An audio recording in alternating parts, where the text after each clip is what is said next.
Yes. So I just realized that there's something that I like to talk about. I always like to talk about.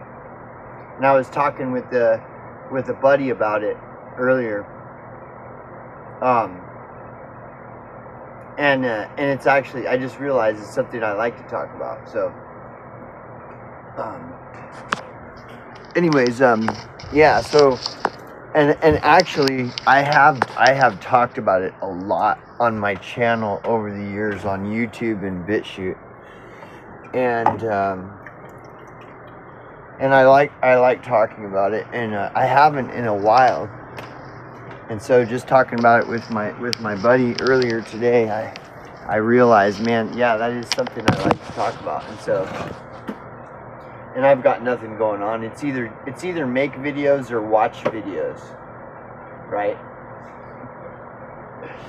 Think about that. Like for me, it's either like make content, create content, or consume content. Now, the thing about consuming content is there isn't that much that isn't like popular and trendy stuff. And popular and trendy stuff is always overproduced, and it just doesn't, it seems kind of fake. There's not a lot of, it doesn't seem that real and genuine. It seems like they're pandering to their audiences, for clicks, likes, and views and more subscribers, and that's because they already have a bunch of subscribers and they're in popular and trending, so they have to put up all these pretenses and stuff like this. Whereas if you got some small channel, then it's more, just feels more genuine and organic and real and less like, promoted. So when consuming content, it's harder to find just genuine people. It's always some channel that's been established, and it's some big YouTube channel that's been established and has fucking 500,000 subscribers and, blah, blah, blah.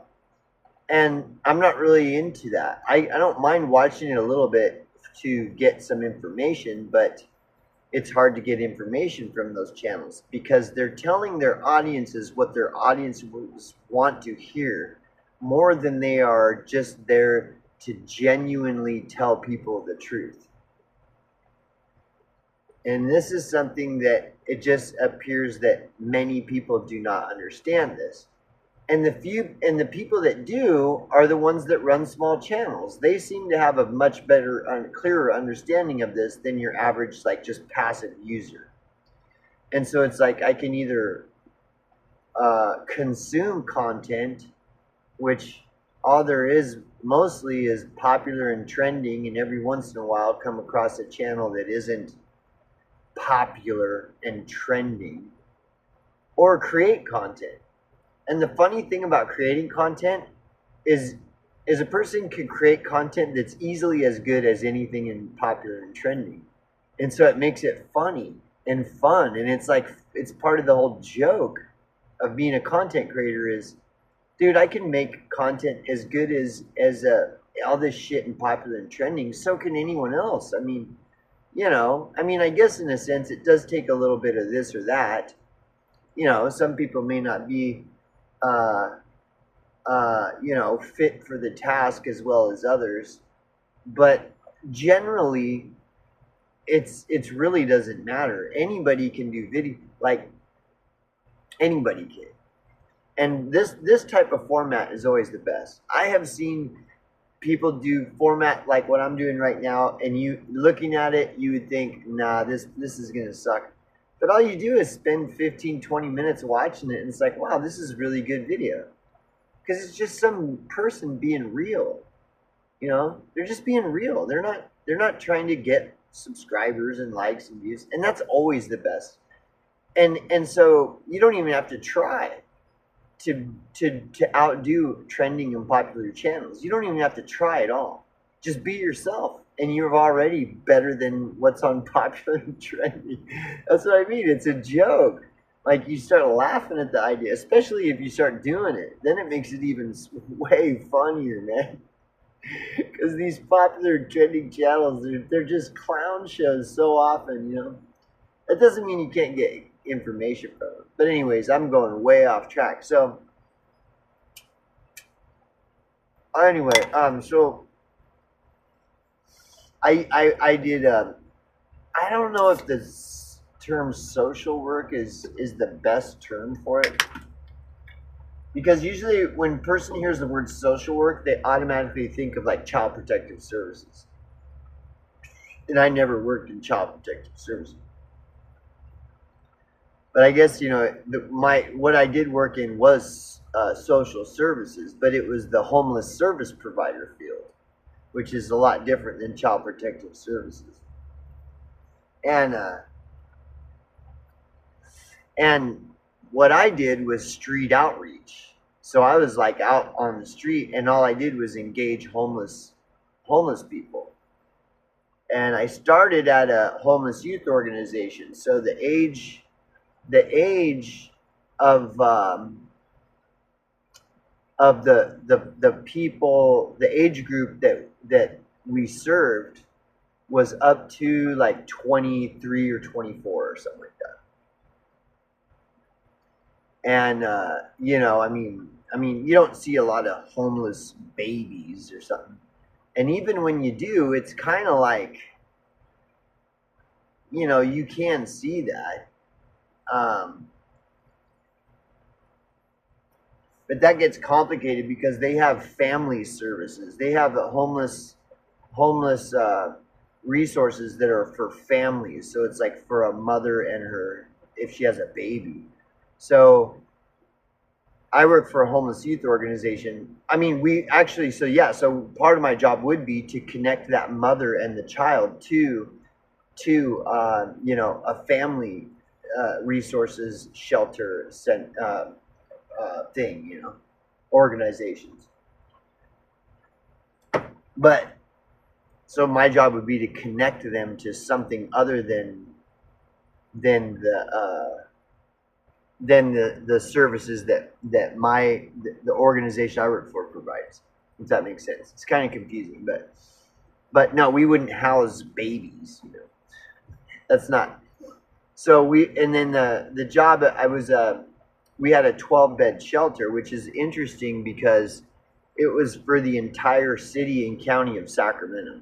You think about how big the city and county of Sacramento is and how many people there are in the city and county of Sacramento, and you can get a general idea of about how many, that there's a lot of homeless youth that are under 18 in Sacramento. And a 12-bed shelter, that hardly makes a dent on the homeless youth problem in Sacramento. But that was all we had. And to make it even more problematic is that the organization I work for was the only homeless youth organization in the entire city and county of Sacramento.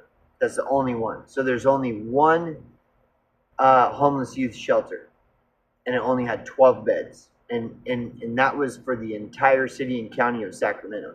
And to make things even like way more complex is that 12-bed shelter served every surrounding county of Sacramento as well, because all of the surrounding counties of Sacramento had no shelters for homeless youth.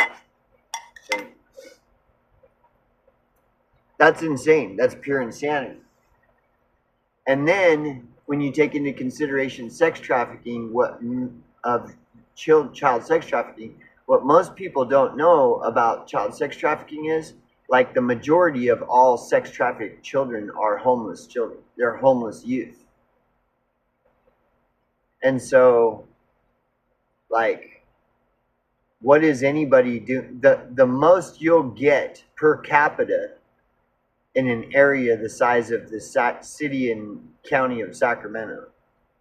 So per capita of something of a mass that size, the most you're going to get is a 12-bed shelter for homeless youth.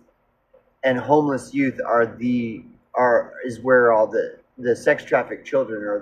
The vast majority of them are all homeless youth. So what is anybody doing about child sex trafficking? putting a little shitty fucking half-assed 12-bed shelter for them. That's it. That's all they're doing. Yeah. But then everybody cares so much about sex trafficking, right? So these are insanities. These are just like pure insanities. Like this is shit. You could write an H.P. Lovecraft book on the horrors of reality when in regards to sex trafficking and homeless youth. It's horrific, but nobody wants to think about it. People just want to say they care about child sex trafficking, but that's as far as it ever goes. They put the little meme posted on their Facebook page, and then that's it. They did their job. They cared about child sex trafficking. That's it. That's all they got to do. Put a little blurb on a Facebook page, and that's it. They don't need to know anything about homeless youth and how it relates to child sex trafficking. Nothing. They just say, hey, I care about sex trafficking. It's a real serious thing.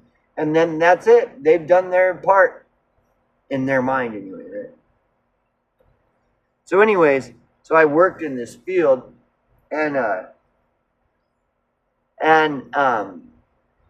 luckily I got by chance, I got lucky and came across harm reduction, which harm reduction is like a best practices approaches philosophy to child sex trafficking, homeless youth, homelessness in general, drug and alcohol abuse. It's like the best practices approach to addressing all of these things. Any and everything street. Think of the streets. Think of like drug addicts on the streets, homeless on the streets, homeless youth on the streets, sex trafficking on the streets, even domestic, just regular human trafficking of any kind. It's all done on the streets. This is all street shit. And so, luckily, I got introduced to harm reduction services, or I mean harm reduction.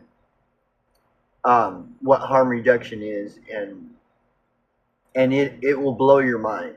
It will completely blow your mind. But it requires an open mind. Like Frank Zappa said, a mind is like a parachute. It only works when it's open. So harm reduction philosophy is only for open-minded people. It's not for normies or whatever you want to call it. Sheeple, normies, NPCs, automatons, these kinds of problem people, they will never understand harm reduction. Like, they never will.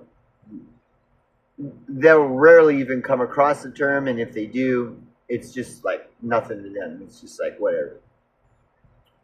The problem with harm reduction, though, is then you get people that they become aware of the term harm reduction, and then they start to proclaim themselves as a harm reductionist. And so there's a lot of fake harm reductionists.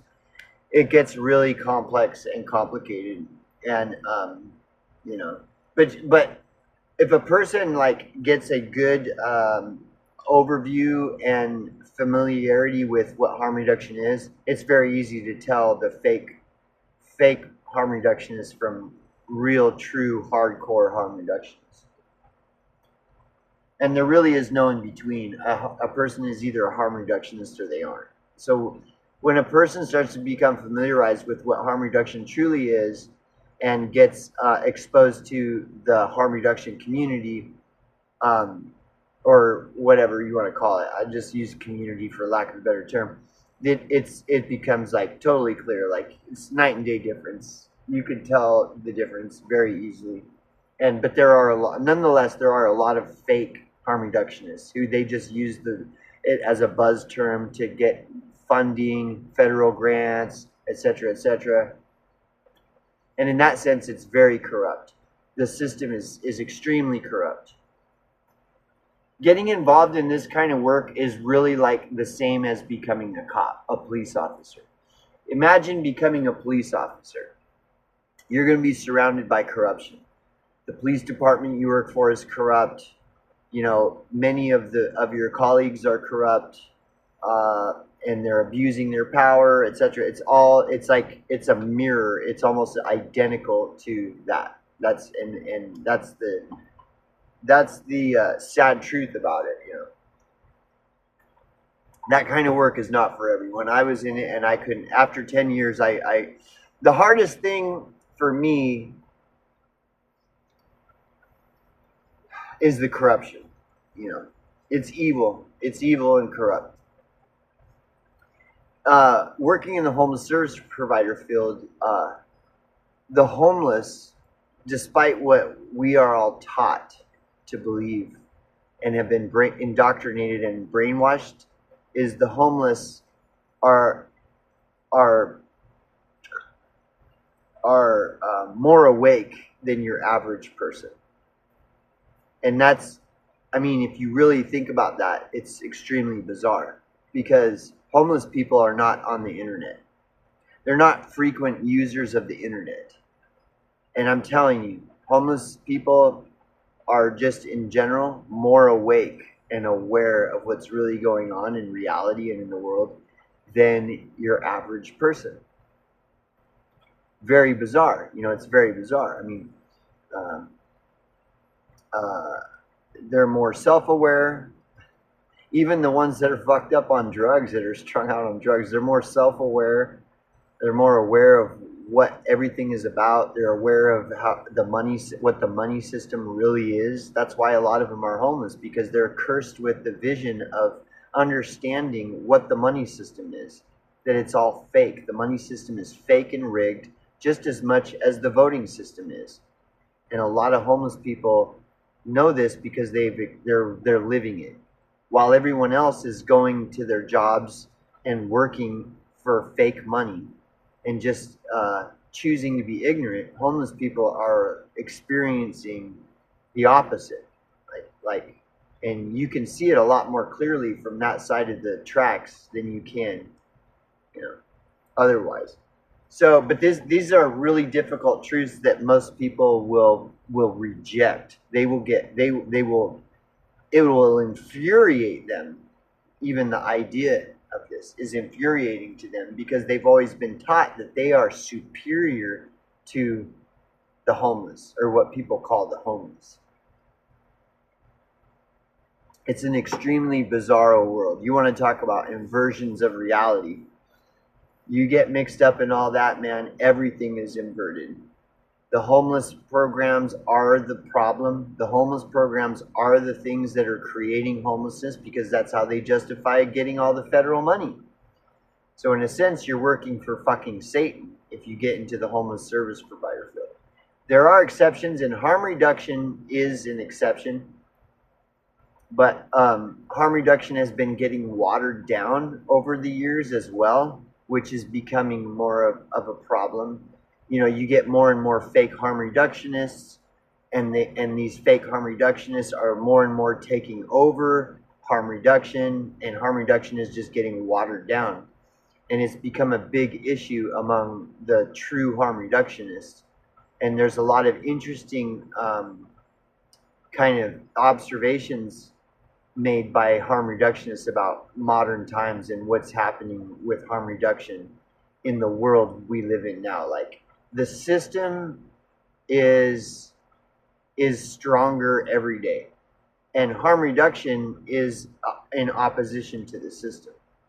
Harm reduction has to do with reforming the system, and therein lies the problem. Is that the system is becoming more and more impossible to reform every day by design, which in turn is making it harder and harder for harm reductionists to do their job. And technically, social work is harm reduction work. That's what it is.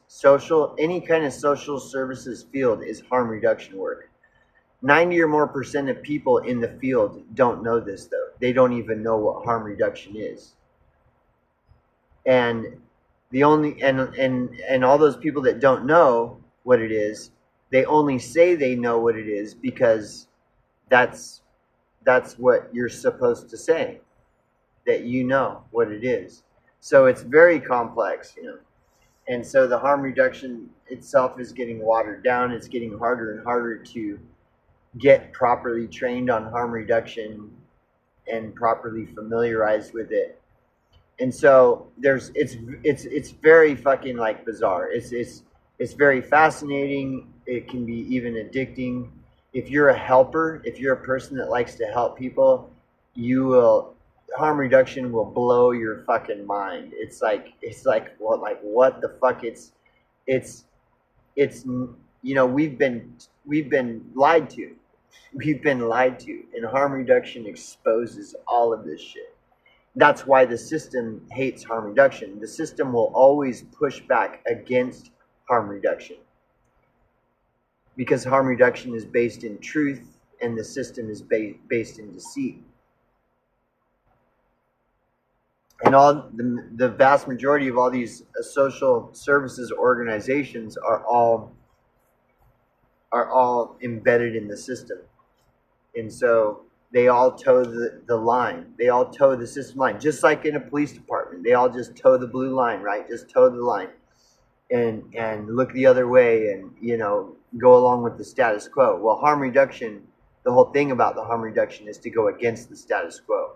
So then you start learning more and more about what the status quo is. And it's enraging. It's infuriating. It'll piss you off. And you'll have to deal with a lot of normies.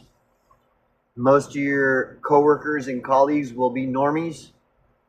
And you know how normies can be, like, you know, normies, sheeple, NPCs, you're going to deal with a lot of them. And then dealing with people that are in extreme situations, they're volatile, you know, just as you would be. Like, imagine being a 14-year-old homeless youth that's being sex trafficked, you know, and has been suffering abuse and all kinds of shit. When you approach people like that, they're going to want to kill you or spit on you or throw their fucking feces in your face or whatever. I mean, you just don't know what. And you have to learn how to not take that personally, because people that are being treated like animals are going to act like animals. If they've been being you know, you take a sex trafficked youth, for example, they're being treated like an animal. And if you encounter people that are being treated like animals, you know, you have to approach with caution but even more importantly, understanding and empathy that they might react to you. And whereas a normie or a NPC or something, they would take it personally, like, what the fuck, this 17-year-old's fucking being an asshole to me or whatever, you know. Well, that 17-year-old may have experienced 3 years of child sex trafficking, and they have every right to be a fucking asshole, you know. Maybe not necessarily to any individual per se, but you can't take that shit personally. And, you know, if a person wants to be professional in the field, they have to learn all this stuff. And of course, it's not necessarily, a lot of it's common sense, but you know, look at NPCs and sheeple and normies and all these people. They don't have any common sense, and they don't plan on gaining any common sense. And so their trajectory is pure ignorance. And so they're going to treat those people with pure ignorance. And we've all been indoctrinated to do so all our life. And so if a person gets into this field, they're going to have to relearn pretty much everything. So if you're like really a truther and you understand that you've been programmed, and you have to reprogram yourself and relearn everything because you've been lied to about so much. Well, you've been lied to about homelessness and drug addiction and homelessness and all these things. Everything that's the street, homelessness, drug addiction, human trafficking, you've been lied to about all of it, and you'll have to relearn it all. Whereas an NPC and a sheeple and people like this, they won't relearn any of it. And those people are like 90% of the people that work in the field. And so it's brutal. But I would like to do this. Maybe I'll do a lot of videos on this. I'll start talking about this more just for fun, you know, because I like doing it. I enjoy it, talking about it. So